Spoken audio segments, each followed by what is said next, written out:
Hi! Today I was getting ready to go to work, and since I was wearing lavender, I decided to make myself a matching necklace. I wanted something soft, feminine, and fun, so I chose a color palette of bright pink, lavender, and white. The first step is preparing all the clay. I already know how much of each color I need, so I weigh and divide the clay into small pieces. The amount of each color is important because it will affect the final pattern inside the cane. Once all the pieces are ready, I start stacking them one by one. I alternate the colors until I have a striped block. At this stage, I'm not shaping the design yet.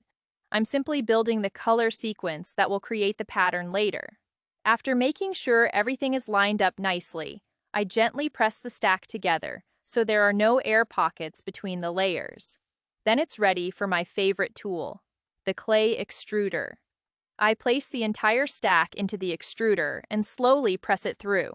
This compresses all the layers evenly and creates beautiful, perfectly uniform stripes. I always enjoy watching the clay come out because the colors blend together so cleanly.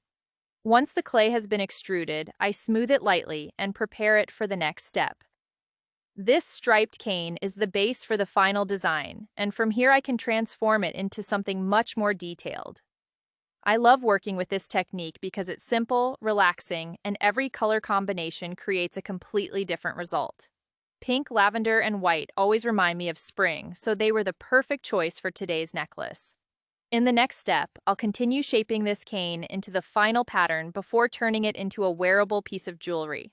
I can't wait to show you how it turns out. As the clay comes out of the extruder, you can already see the beautiful striped effect forming. I absolutely love this color palette.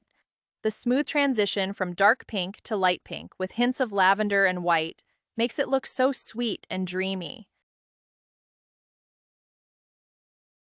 Once the clay is fully extruded, I start cutting the long strand into equal lengths. I use 6 pieces for the first layer and carefully place them side by side, making sure they touch without leaving any gaps. Then I cut another 6 pieces and place them directly on top of the first layer.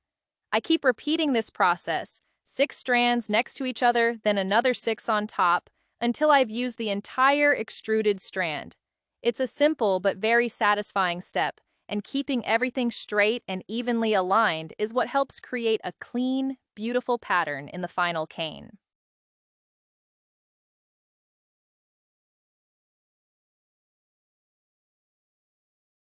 Now the cane is finally ready, and it's time to turn it into a pendant. First, I trim a little from both ends of the cane to remove any uneven edges, leaving the rest of the cane nice and clean for future projects. I use these 2 parts of the cane for the pendant and place them on my work surface. Finally, I choose the pendant shape that fits the pattern best before moving on to the next step. First, I gently press the clay with my fingers to bring all the slices together. Then I use an acrylic roller to flatten the surface until it's smooth and even. Finally, I place the pendant bezel on top and press it gently into the clay, creating the perfect shape for the pendant before trimming away the excess. Next, I carefully trim away all the excess clay around the pendant.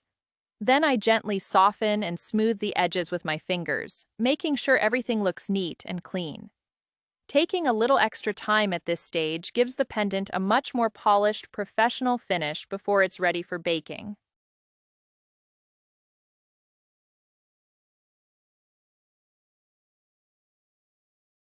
And here is the finished necklace. I absolutely love how the soft shades of pink blend together to create this delicate geometric pattern. It's simple, elegant, and the perfect accessory to match my lavender outfit. Thanks for watching, and I'll see you in my next polymer clay tutorial.